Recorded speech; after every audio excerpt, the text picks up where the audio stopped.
देखिए, विधि का विधान, वक्त बड़ा पहलवान। ममता बनर्जी ने जब नंदीग्राम में हारी तब कहा कि लोड शेडिंग हो गई थी।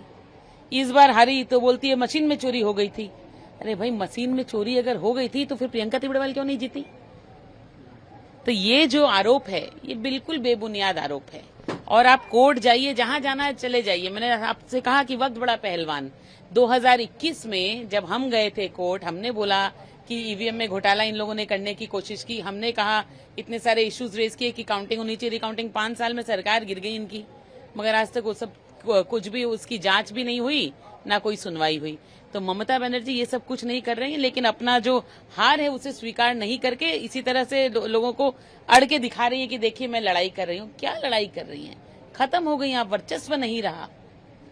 पार्टी जो है वो सड़क पर आ गई है, अपने ही लोगों ने उनको काट खाया।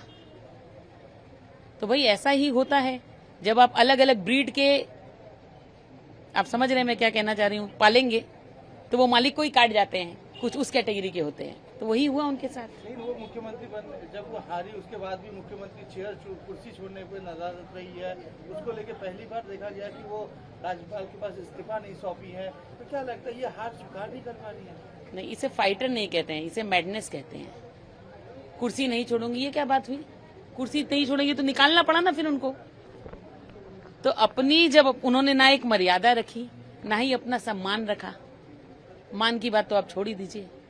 तो भाई डेमोक्रेसी में ऐसा नहीं होता है, आपको स्वीकार करना पड़ेगा। और स्वीकार करके अगर आपके अंदर दम है तो उतर के लड़िए। हम तो 77 एमएलए हमारे जीते थे, इनके कितने थे उस वक्त? और इस बार भी इनके तो 80 थे। फिर कहाँ गायब हो गए? जहां सत्ता रहती है वहां लोग खड़े रहते हैं, लड़ाई करते रहते हैं। हमने बहुत सेल धमाके सहे, मगर हम डटे रहे, लड़ाई करते रहे। ये लोग क्यों अलग अलग हो गए? क्योंकि ये कुछ नहीं थे हवा में, वो ये क्या बोलते हैं, जो बबल होते हैं पानी वाले, वो बबल थे, बुड़ बुड़ बुड़ बुड़ करके अब सेटल हो गए हैं। एक तरफ देखा जाए 64 एमएलए के साथ दावा कर रहे हैं, बंदोपाध्याय अपने अलग रेबल्स एमपीज के साथ, एनसीपीआई पार्टी के साथ जा रहे हैं, एनडीए का गठबंधन में बोल रहे हैं कि डेवलपमेंट की बात कर रहे हैं, डेवलपमेंट के साथ है। देखिए भाई, जहां तक मेंबर ऑफ पार्लियामेंट की बात है, वो डेवलपमेंट के साथ चलना चाहते हैं, चलिए डेवलपमेंट के साथ। मगर जो एमएलए यहाँ हैं, जो हम ही से लड़ करके आए हैं, अब वो कौन सा डेवलपमेंट करेंगे तृणमूल का? वो जाके अपनी कॉन्स्टिट्यूएंसी में लोगों से क्या कहेंगे कि जिस बीजेपी के खिलाफ वो लड़ करके जीते, समझिए जितने भी जीते, अब वो उसी बीजेपी के साथ रहेंगे।